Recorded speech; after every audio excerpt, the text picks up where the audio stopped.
And then I did notice that only about half of us have submitted the conversation lab assignment. The link says that that can be turned in by 2 o'clock, which is actually a mistake on my part.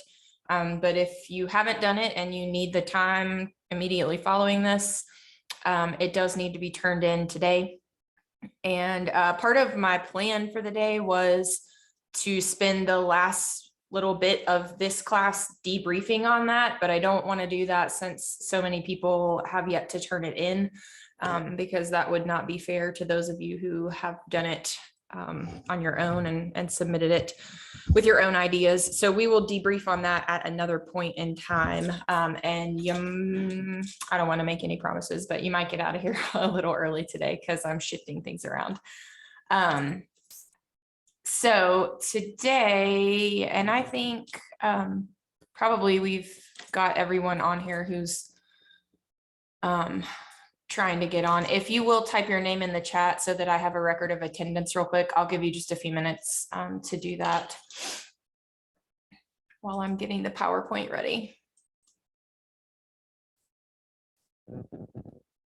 While you guys are typing, I will also just mention that, and I don't know if I've said this or not out loud, when I did the introduction orientation to the course, I mentioned the in-person observation / lab component that this class would have. Things have just shifted in terms of the COVID climate so much since we made these plans at the end of the fall to have you guys at Lucy Brock in person. I'm a little bit uncertain right now how that's all going to pan out. So I'm in conversation with Andrea and some other folks about this component of the course, and I will pass info along to you as soon as I know what we're doing. So if we don't end up doing in-person lab assignments there, they would happen after spring break anyway. So we've still got some time on that. But if we don't do it that way, we will do some virtual like video observation that you will be able to do your work on rather than the in-person observations. So not the same, I know, and I hate that, but I can speak from personal experience in managing a childcare facility in this climate. You just have to do what's best for all parties involved and keeping people safe and as unexposed as possible. So I will let you know when I know more. Okay. And I'm sorry for any confusion, or we don't know what we don't know. And we're all living in such uncertain times. All right. I think I only see, it says I've got 24 people who posted to the chat, and there are 28 people on the call. So if you somehow missed that, take a minute, type your name in the chat so that I will have record of your being here. And today we are going to be talking about an element of guidance that's a little bit different than what we've talked about thus far. We're going to be talking about how we build human resources through our guidance approach. This is coming from your book on chapter 5 in the text. But basically what we want to do after our talk today is to be able to define what are human resources and what is the idea of human capital. How are those related to guidance? We're going to talk a bit about these concepts related to human resources, human capital. Those are self-concept, self-esteem, and self-efficacy. Those are some sort of, it's language for like internal processes that occur in young children as they grow and develop. And then this idea of pro-social behavior is another kind of aspect of what we'll be talking about today. And what is pro-social behavior? How does that show up for infants, toddlers, and young children, etc.? So first and foremost, I want us to define the 3 components that I just talked about in terms of sense of self. Those are self-concept, self-esteem, and self-efficacy. So this is about knowing yourself. It's about feeling competent and capable, believing in your worth as an individual. These are essential aspects of not just young children, but adults as well. But these develop and are established in early childhood, and they're cultivated by caregivers who work with young children. And that's kind of where we come in, right? Our image of ourselves matters in terms of how we as a professional interact with children. And that's going to have sort of a domino effect in terms of how children develop these ideas as well. So self-concept, it's this idea of who am I? It's the total picture that a person has about himself or herself, kind of this sense of who you are and where you fit in the world. And it is related, self-concept is related to a child's ability to process feedback from other people, dependent on their cognitive development. But if we have a positive self-concept, then when, I'll give you an example from like a preschool classroom. Child with a positive self-concept is carrying their plate from the table to the bucket where they scrape their food off and put their dishes away after lunch. Another child bumps into them and they drop their plate on the floor. The child with a positive self-concept is going to recognize that more as just an accident that happened. The child bumped into me. It's not my fault. I pick my dishes up and move on. The child with less of a positive self-concept might interpret that interaction as the other child doing that to them on purpose, trying to embarrass them, or they might interpret it as, oh my gosh, I'm such a failure. I'm so clumsy. I never get anything right. That's just kind of an idea to give you a lens on how this shows up for children. So self-concept is related to how we interpret and process feedback and things that happen to us in our world. Self-esteem, the idea here is, am I valued? This is the worth or the value that you ascribe to your image of yourself and your abilities. This shows up when children are faced with challenging tasks. Do they have the self-esteem to persist through frustration and say, I'm worth trying this? And similar concept is self-efficacy, which is this idea of what can I do? This is really about your sense of what you can achieve, what you're willing to try. Children with a low sense of self-efficacy, they don't normally engage in things that are more difficult because they have this idea that they're going to, not be good at it, not do well. And so I think as you think about these concepts, self-concept, self-esteem, and self-efficacy, it's pretty clear, some ways are pretty clear of how we would cultivate these in the early childhood classroom, or not cultivate these, right, through less positive interactions with children. And we'll talk more about those as we move through. So human resources. We all know that resources are the goods required for making other goods or achieving goals. Money, fuel, food, raw materials, those are all examples of resources. For, specifically, money is the resource that you use to pay your tuition and buy the books that you need for this class. Food, the fuel that your body needs so that you can pay attention and stay awake and do the things you have to do. It's kind of the input. The resource is the input so that you can have an output of some sort of production. We normally think about resources in terms of material items, but in fact, some of the greatest resources of all are what we call human resources. It's also called human capital. And it's really this, this idea of the knowledge, the skills, the abilities, and the interactions of people that can transform other resources into something useful that improve people's quality of life. So things like education, training, medical care, these are all investments in human capital that lead to better outcomes for people. Those outcomes include higher wages, professional expertise, good health. So an example here, your investment or your parents' investment in your education financially is an investment into your human capital.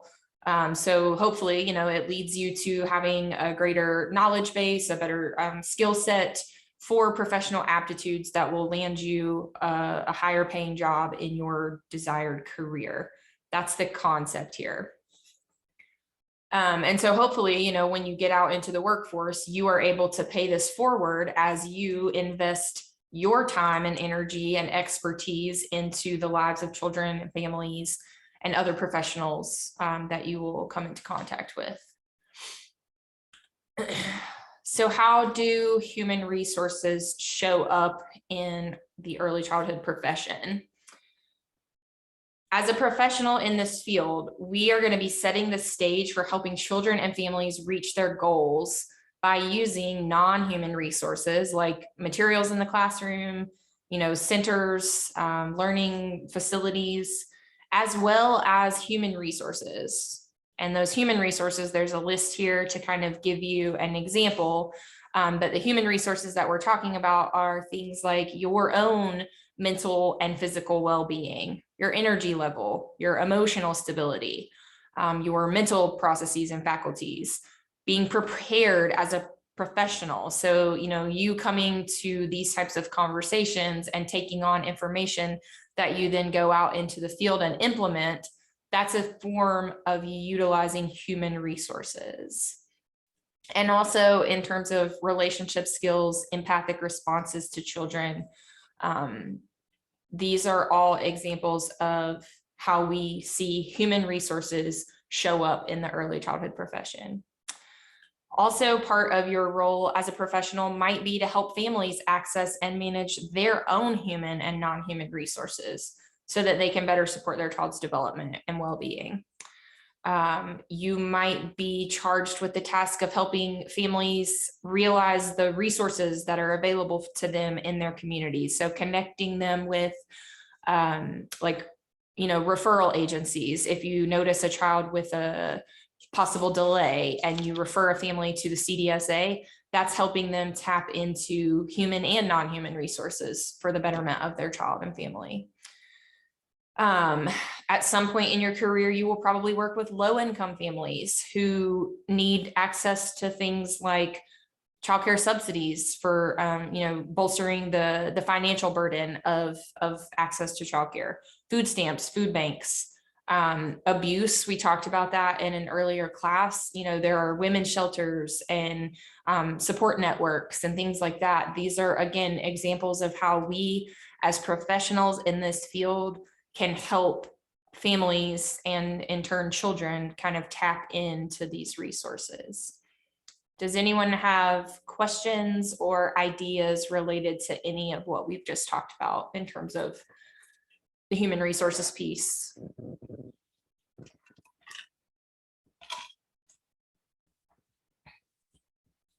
Has anyone ever had an experience like that already, if you're working with children and families in some capacity, where you can say, I've connected families with resources in the community, or you recognize how your own human resources show up?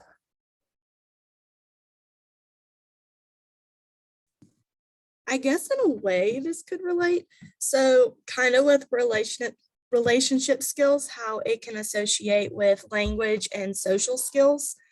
We had one student I was in a preschool and high school where we had that available for us to learn in.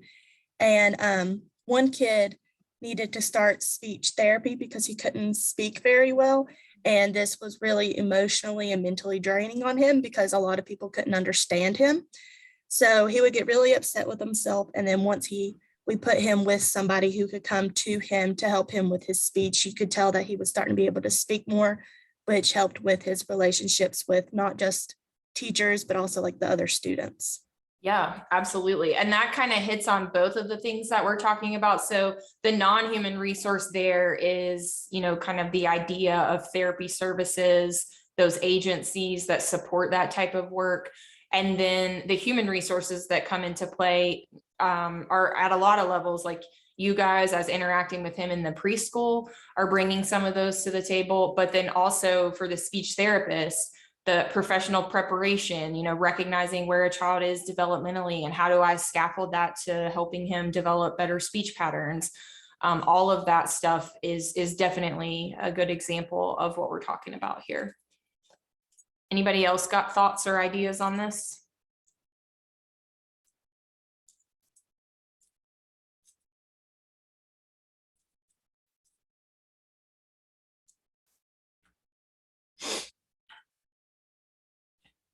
Okay, so we will keep going then, and now we're going to kind of dissect those 3 ideas related to sense of self just a bit more. So again, self-concept, this idea, who am I? Who am I in the world? Infants begin developing a sense of their self-concept during their first year of life. So this is when they really actually recognize that they are a separate entity from their mother or primary caregiver, and that they are capable of having an effect on their environment. This is referred to in psychology as the I self. Example, infants cry. An adult in their environment provides a response in the form of changing their diaper, offering them feeding, helping them rest, or just some sort of physical touch or comfort. That helps the child understand that I, as the individual in this world, I produced a cause, which was my cry, and it had an effect on the caregiver in my environment. And that's really, at the very most basic level, how infants develop. The same thing, with peekaboo games and all of these sorts of ways that they learn about cause and effect and understanding themselves. This is why infants, enjoy seeing themselves in the mirror. They play with themselves in the mirror because there's a window of time actually where they don't realize that that's themselves. They think that they're interacting with another child. And then over time, with enough of these exposures, they come to realize themselves as themselves. And during toddlerhood, in that second year of life, children began to develop what's called the me self. So the first year of life, it's the I self. And then into the second year of life, it's the me self. And this is when they're capable of observing and reflecting on themselves as well as others. So this is where they're able to recognize themselves in mirrors or photos of themselves. They also begin to assert their independence or their autonomy as the self by saying things like, no, mine, I do it. If you've ever been around a 2-year-old, that's, they're notorious for that. I, me, mine. And that's because they've just really realized that that's a thing. And then as children age during the preschool years, their self-concept expands to other things, like recognizing that they have physical features that sort of define and characterize them. Their eye color, their hair color, their skin color, their gender, as well as their possessions, and other sort of defining characteristics. That's all part of preschool self-development. Part of children's self-concept, like their gender identity, is forming and developing during these years. So children don't yet understand gender permanence. Boys might think in this very early phase of development that if they like the color pink or if they grow their hair long, then they might become a girl, and vice versa for girls. But by age 6 or 7, children tend to understand that their gender remains constant. And it's not, fluid in this sense. Birth order can also affect one's sense of self. So there's a lot of research out there about birth order. It's some really interesting stuff. If you have time and it's of interest to you, especially if you come from a family of multiples, it might be interesting to look at, what are the characteristics of a firstborn as compared to a middle child, as compared to the baby of the family or whatever. Some kind of basics are that second children may always feel like they're trying to live up to their older sibling. And then there's even some research that has found that birth order influences who we choose as friends and spouses. So firstborns are more likely to associate with firstborns, middleborns with middle and lastborns with lastborns. Interestingly enough, my husband and I are both the baby in our family. I had not thought of that until now. And only children tend to prefer, in terms of these, relationships, only children. And I guess that, I think we all have our own experiences in siblinghood and whatnot, but it does certainly influence how we sort of see our role in the group and how we see ourselves in relation to other people. So again, birth order research is super interesting if you want to look more into that.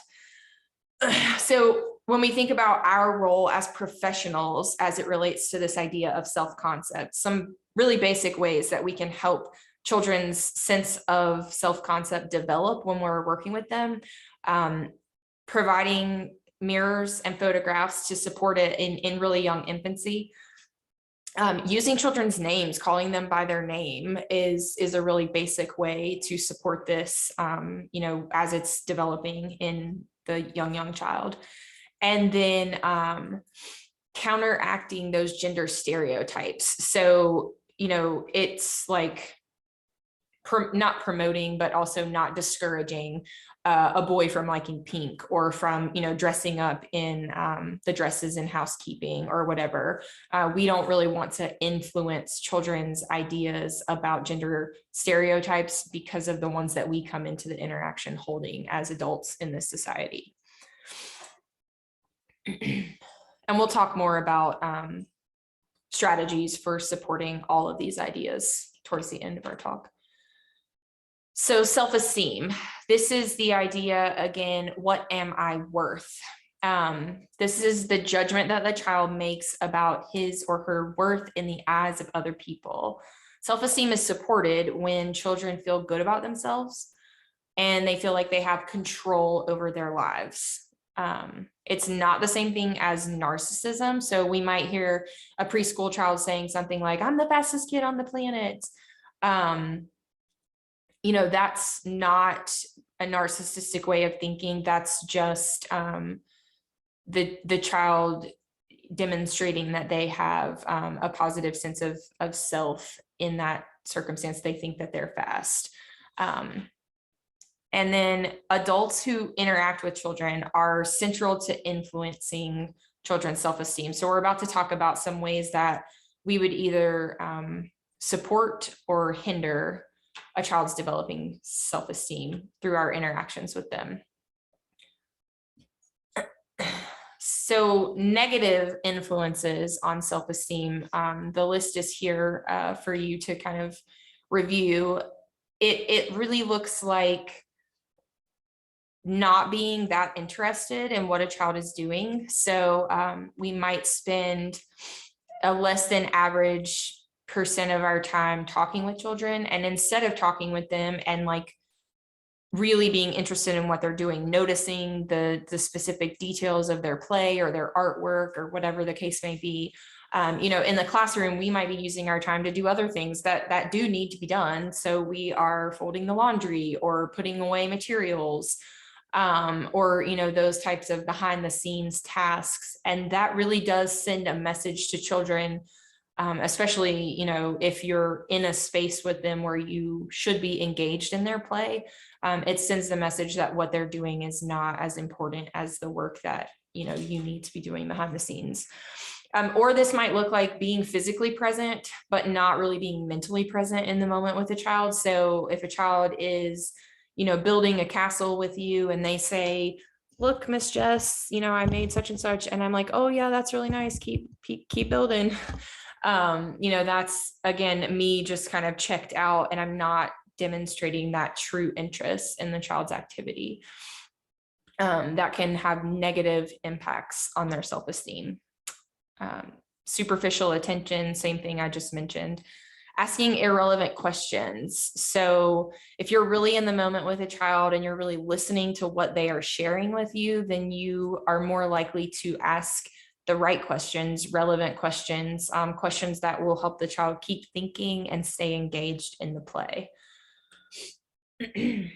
Not like, oh, what color did you use here? That's not really a question that's going to provoke the child's thinking to get them sharing with you about their thoughts and ideas. Being courteous to children, so not interrupting children, not cutting them off when they're trying to think through their response or think through a way to act. This can be just doing something for the child rather than waiting for them and helping them, in their own time. Another example here that we don't always think about, but I try to be really conscious when I'm working with infants and toddlers. If I am getting ready to pick a child up and take them over to the diaper changer or to be involved in some sort of activity, for non-mobiles, we have to pick them up and move them from place to place. But I try to always tell the child, I'm getting ready to come over and pick you up and take you for a diaper change, because that's just a way of being courteous to them and not moving or touching their bodies without warning and without, sort of giving them a heads up about what's happening. It's just a more respectful way to interact, I think. We might use judgmental vocabulary. So words like be nice, don't be mean, oh, that was a bad whatever. Those judgment words can negatively impact a child's self-esteem. And so we're on the next slide, I'll talk about, positive adult influences, but there's a better way to get your point across without using those judgmental statements if you can. Obviously belittling someone, being sarcastic, and really a thing to know about sarcasm. Children, especially in like the, preschool age range, they take everything so literally that they truly do not understand sarcasm. And so it doesn't come across in the way that you even intended to. If you're being sarcastic with a child, it's just very confusing, and really, kind of an unkind way to interact with most anyone. I have found in my personal experience that sarcasm, even in my home between my husband and I, it's kind of like it's like a jab, we're not really ever being sarcastic to one another when we're being our best selves. Insincere praise. So, good job, nice work, all of those like kind of gloss over statements, those are not going to really have a positive impact on the child's self-esteem. Compare, oh, nice job, to, oh my goodness, you worked so hard on creating this, whatever, it's two different experiences for the child. And then giving orders and making commands. So again, restrictive and very directive language all the time in a classroom. Certainly there is a place, for sometimes having to give a directive. But when you're only using that type of language with children, it has a negative impact on their self-esteem and their self-concept. Positive adult influences are kind of the opposite of everything we just talked about. They are words and interactions with children that, help to satisfy the child's need for attention, affirmation, connection with adults. These words or interactions make a child feel valued as a person. We're purposeful and intentional in this work. So, saying these type of things to children is a practice that you have to cultivate over time. And then it does kind of become second nature, after you've done it for some length of time, but there's an intentionality behind it always. I think about, letting the infant know that I'm coming to pick them up before I do it, because I'm trying to set the tone for my relationship with that child as they grow and develop.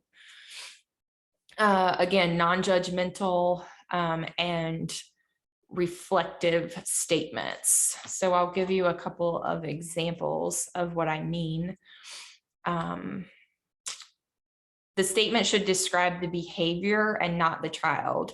So when I said, and I apologize for that E right there in judgmental, that's a weird word. The statement should describe the behavior and not just the child. So if a child has just, taken something that another child was using, I'm not going to focus so much on the child in that situation. Oh, you took that, that was not the right decision. We need to, I would try to focus more on the materials, right? And so I would say something like, Susie was using those blocks and I noticed that she wasn't done with her turn. We need to give that back to her and we'll need to ask when you can have a turn, or find something different to play with. But I'm trying to focus on the behavior and the material interaction, whatever happened, and not that the child did something wrong. Do you see the difference there in that language and that approach? And it's really, it's about the way that you think about the interaction.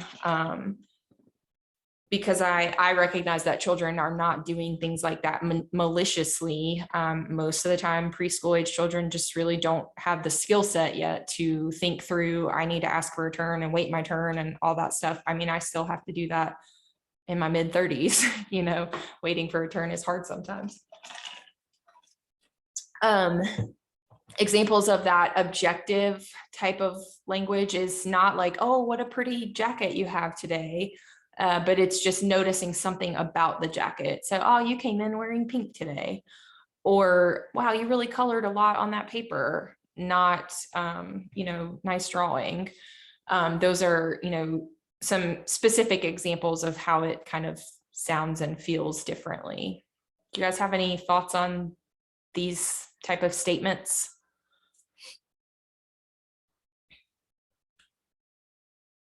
Show me a thumbs up if you understand the difference between one or the other. Okay. And, I'll be honest, the not best way is probably like my human nature go-to, because we're all like on autopilot a lot of the time. And so I have to stop and think to do it a different way, and draw on all that I know about, how my language and my interactions has long-term implications for the children that I am in contact with. And then the last component in terms of sense of self is self-efficacy. So again, this is the idea, what can I do? It's a personal judgment about my abilities to produce an effect or to learn a new concept, take on a new skill. Adults support children's self-efficacy by providing safe spaces where children are encouraged and supported to try new things. One of the conversations that I was having on an online discussion forum in a class that I'm taking is about this idea of like, children learn through mistakes. We all do in a lot of ways. We learn through not getting it right the first time. But I think the culture, especially in higher, like early elementary and, middle school age, the culture has shifted so much in schools that there's so much testing and so much academic rigor and expectations for teachers that teachers feel sort of uncomfortable with this idea of children getting it wrong because it might reflect poorly on, them as a teacher or whatever. But at the very basic level, if we create spaces where children feel like they can make mistakes and they can learn from those mistakes, then we're really doing our work to build their sense of self-efficacy. We also have to have challenging materials available to children. So children need to feel a sense of accomplishment when they achieve something difficult with the materials in the classroom, but they also need to not be so challenging that the children are constantly defeated. So there's a fine line there in terms of, providing the right level of engagement with materials that would support a sense of self-efficacy. And then having an open-ended material that can be used in many ways, loose parts, found items, art materials that just allow the child to explore kind of openly and freely. That creative expression contributes to a positive sense of self-efficacy in young children.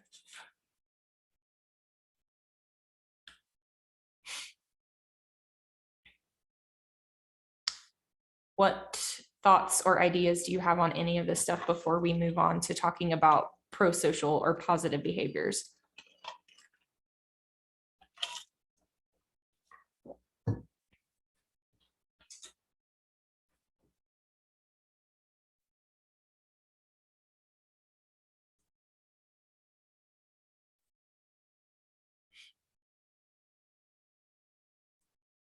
have you ever observed an interaction where you sort of knew that this wasn't, that it was one of those negative interactions that wasn't going to have a positive impact on sense of self? Yes. Would anyone be willing to share one of those? Obviously, confidentially, anonymously. I'll share. Thanks, Jocelyn. For example, whenever I worked at what is it called, Lynn Hill Daycare Center, I was kind of like observing like a teacher's, like maybe like one of like my first, like it's like first day I was there or something, maybe second day, just like the first week. And I was kind of like watching like what the teachers did, the teachers' assistants. And I just noticed one of the teachers had an interaction with, I want to say maybe a 2-year-old, and she was really trying to get her attention, and she was just kind of giving her like that feedback, that kind of like glossy feedback, like, great job, like, I'm so proud of you. But you could tell like it wasn't like very like genuine, and they weren't really in like the moment together. And from that, I just I took from that, and I was like, well, maybe, to make this like better, I never talked to her about it or anything like that, because I didn't want to like seem like I was like trying to like correct her, since like I obviously was like a newbie and I didn't really know much. But in my mind, I was thinking, I was like, well, maybe instead of like saying, I'm so proud of you, why don't saying like, you must be so proud of yourself, that's amazing, like keep going, like great job. And Yep. That's just kind of what I took from it. Yeah, absolutely. And I think just that little shift in the language, instead of, because really at the end of the day, we don't necessarily want children to do things because other people are proud of them. Sometimes that results in not so good outcomes. We want children to proceed in life tapping into what feels good to me as a person. And when I have that sense of accomplishment, it's because I worked really hard and I'm super proud of myself for doing the thing I did, and so just that simple, like, instead of saying I'm proud of you, saying you must be so proud of yourself, can kind of help kids tap into that way of thinking, for sure. Nice example. And also I'll point out that, and I have 2 young children. I fail at this often because I'm trying to get dinner on the table and then clean up the dishes and get them in the bed. Like there are times when my child asks me a question and I'm just completely not available for the interaction and I gloss over it, but I almost always know when I've done it. And I know when I observe it in other people, because there's something kind of icky feeling about it where you're just like, oh, we could have done that better. And so I think just kind of the awareness of how these interactions impact children keeps us as adults kind of on our toes and being more conscious and intentional in terms of how we engage. And so if I realize that I've missed a moment with my children, I can go back and try to build one in after the fact. I mean, we're never going to get it perfect. That's not the point, right? The point is to do the best we can with what we know. And so does anyone else have an example that they might share, or any ideas on this? What about with your own self? Did you ever have like a mentor or someone in your life that you could clearly say helped you cultivate these ideas related to self-concept? I think I read some things in your values lab. Lots of you expressed that you had parents who, instead of just saying, this is what you need to do, they explained kind of the reasoning behind it, or they guided your behavior in a way that helped you develop empathy. All of those kind of positive experiences with caregivers, they help us develop these senses of self. All right, so pro-social behavior. Basically positive behavior on the part of one child towards another, or on the part of one human towards another. So it's actions that help another individual regardless of the motive. Okay. So even if I do something expecting to get something out of it for myself, if it's beneficial to another person, it's still considered pro-social behavior. But there's a distinction here between pro-social behavior and altruism or altruistic behavior. Those are actions to help another individual with no expectation of reward. And so, sometimes you just do things for the common good or the greater good, greater cause. And it's considered an altruistic behavior if you do not have any expectation for in-kind benefits.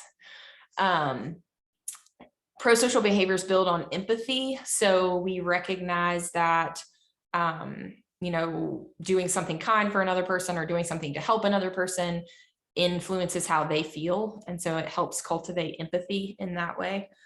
And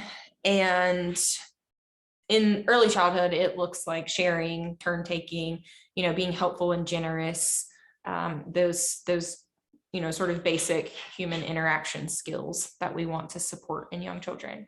And ways that we can support that is by providing adequate materials in the classroom so that children can share and take turns, and not, 7 children are fighting over the one tractor that they can ride on the playground. We probably need to have about 3 at the minimum.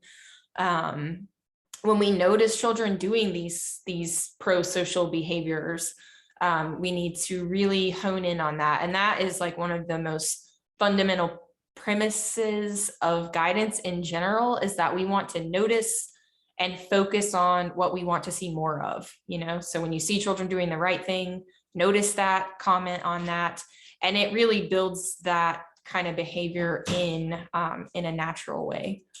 Thanks, baby. And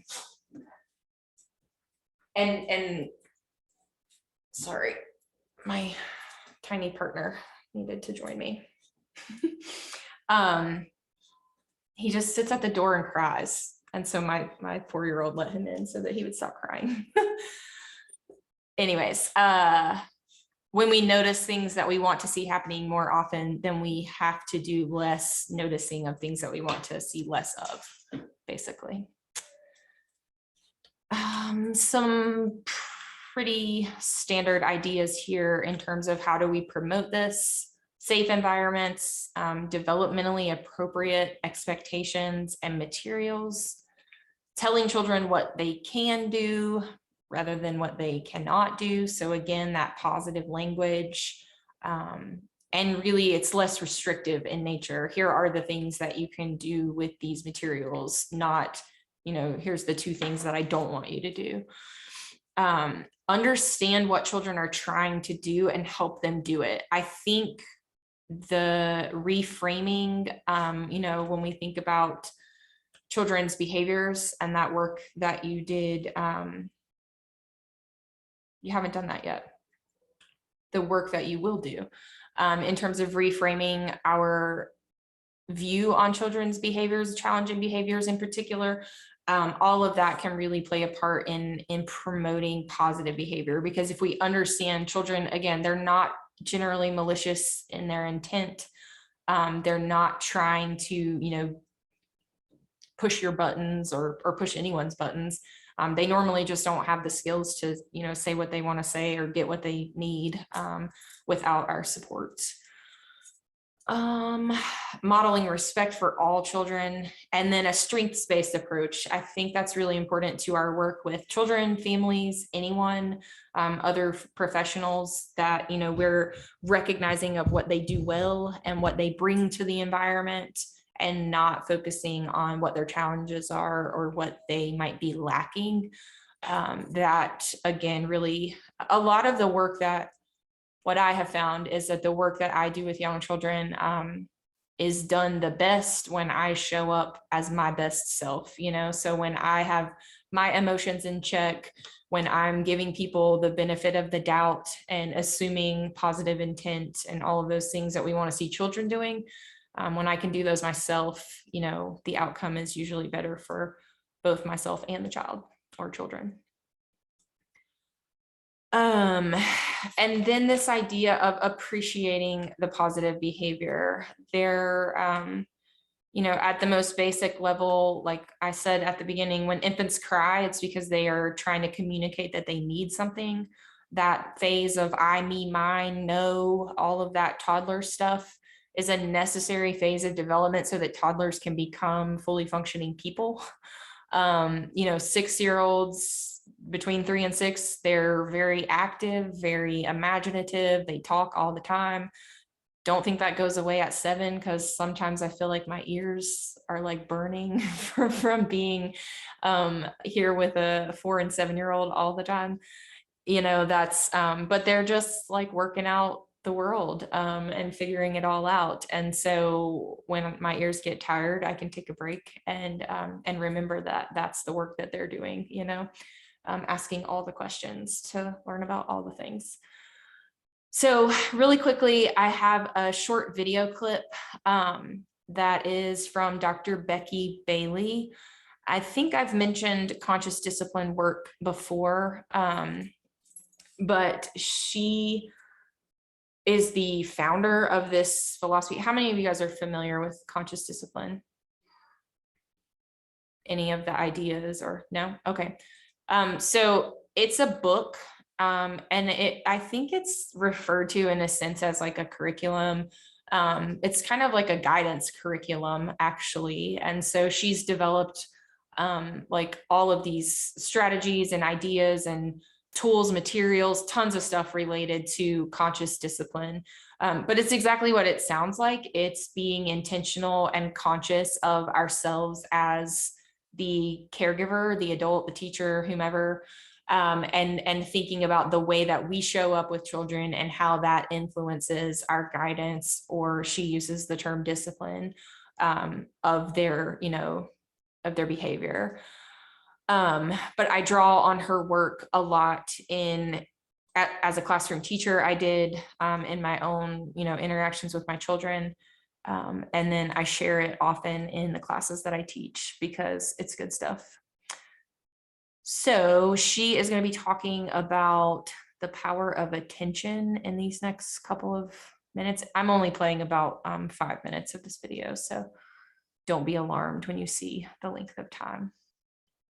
Let me know if you have trouble hearing it. And we get to choose where we want to focus our attention and how we want to focus their development. Today, we're going to talk about the power of attention. It states what you focus on, you get more of. Okay, so now look at these. Look at this next slide. Here it comes. I want you to look. It'll happen brief, but just look at this next slide. Okay, what did you notice? What did you see in that slide? What did you see?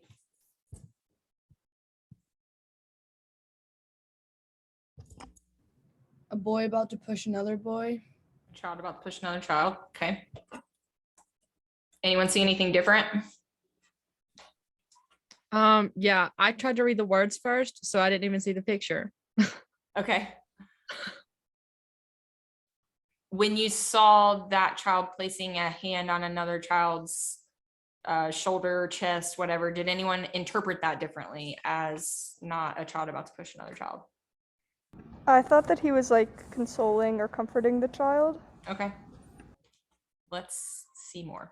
Did you see a child pushing another child that seemed clearly oblivious to the fact he's being pushed? Or did you see two kids who needed new skills? Okay, watch this next slide. What did you see there? Did you see a wounded infant or a helpful firefighter? The power of attention is the ability to consciously focus our attention on what we choose to attend to. Now, that's not as easy as it sounds. It's almost like if we had on one of these great little miner's lights and we get to direct it. So wherever I turn my head, I get to focus it. I'm in charge. But if this isn't as easy as you think. Let's take Sunday. Sunday, I'm going to the kitchen to get some green tea. So I'm heading to the kitchen to get some green tea. As I'm walking to the kitchen, I go, whoo, and I look over here and on the coffee table is a book. I thought, oh my gosh, I think I just want to glance through that. So I walk over to the coffee table. As I'm looking down to read the book, I see the dust. So as I see the dust, I go, gosh almighty, how did this house get so dirty? And next thing you know, I'm in the kitchen trying to get a dust rag. But when I'm in the kitchen getting the dust rag, voila, I've got green tea. So if you imagine what that looked like, it looked like this. But the downside of it looking like that wasn't the fact that I was distracting. The downside was that what was aiming my headlight was not me. I'm walking, and next thing you know, some stimulus out there, a book goes, whoa, over here. Green tea over here, dust over here. So outside stimuli was running my headlight, not me. Now, that's how babies start. That's how infants start. That's how preschoolers start. But you would think by the age 59, I'd have a better grip on the game. So the goal of development is to shift so that we're not pulled to this. Oh, I want this. And this, of course, is what commercials want us to do. I got to have this. I got to have this. I got to have this. I got to have this. The goal is to maintain and develop this ability so that I have my headlight and I, Becky Bailey, choose where I put my attention. Now, if any of us do get a hold of managing our attention and focusing on, we often focus on what we don't want. So you'll hear all the time, stop hitting your sister. Oh my God, I'm so fat. Don't talk to me in that tone of voice. Or look at that woman, look at it, she's texting the car, she's gonna kill us all, she's gonna kill us, I know she is. So we're really good at aiming our headlight at what we don't want to happen. Remember, the power of attention says what you focus on, you get more of. So in the situations I just went through, if you go, stop hitting your sister, well, you're gonna get more hitting. If I say, stop talking to me in that tone of voice, you're gonna get more sass and mouth. If I say, stop, look at these people, they're gonna kill us all, then I get more negativity. Now here's the downside. The more I focus on what I don't want, what I think I'm lacking, there's not enough money, I'll never pay off this debt, oh my gosh, the more I focus on lack, the more I focus on people not doing it right, the more I focus on what children do wrong, the more lack, wrong, and not enoughness I experience. Also, something we generally don't think about is that what I focus on, where I choose to put my light or allow my headlight to be jerked to, is what I value. So if you say, do you value hurting? Then keep saying, stop hitting your sister. Do you value learning? Then you might want to say, when you want your sister to move, say, move, please. And therefore, I'm teaching a new skill, focusing on what I want that child to learn. Now, there are two types of people. There are givers and takers, and most of us know a lot of takers. Sorry. Okay. So I wanted to start that conversation with, ideas about that interaction, because one thing is that, we kind of have to be in the context of the situation to know and to truly understand what's happening with children and to understand the child's intent. But then she gives us some clear ideas around this notion of focusing our attention, and what we focus on, we get more of. And you heard that shift of her language at the very end where she said, do you value hurting? Say things like, stop hurting your sister. But if you value learning, then you have to teach the child the new skill and give them the language that they need.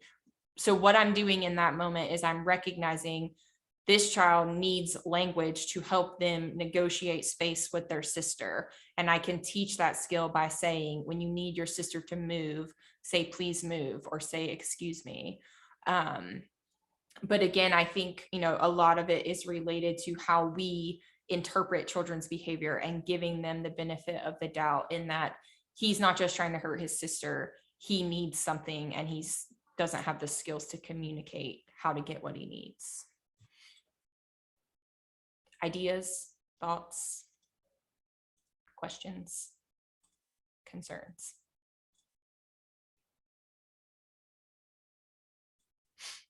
Okay. Hopefully this all made sense and, helped shed some light on the role of the early childhood professional and, some specific ways that we support children through positive guidance interactions. I want to just draw your attention quickly to, can you see the course page now? Okay. So we are here. Again, please make sure this gets turned in today, Conversation Analysis Lab, and we will talk about it soon. For Thursday's material, I have recorded I don't know, 30-ish, maybe 40, I can't remember, a lecture. It's about half of the content that we're going to talk about on this nurturing and responsive relationships piece. So we will follow up with that next time we meet in person on, or whatever we're doing in live Zoom on Tuesday. So review that lecture. And then there are some handouts. And so I describe these in my PowerPoint and in my recording, I describe these handouts and I give you kind of the context for thinking about them, how to understand them. I want you to complete these handouts as a part of your asynchronous work and submit them here where it says completed handouts. It should be very, very straightforward, but as you listen and, get into that work, if you have questions, just shoot me an email. But it's all really straightforward and it's some hands-on kind of practice with some of these ideas that we started talking about today in terms of reframing our thinking, cultivating things that create and promote positive relationships with children. So listen to the material and then complete those handouts, post them, and you'll be good for this week. Okay. All right. As promised, I did get you out a few minutes early, so enjoy the extra quarter hour. And I will see you all next week on Tuesday. Thank you.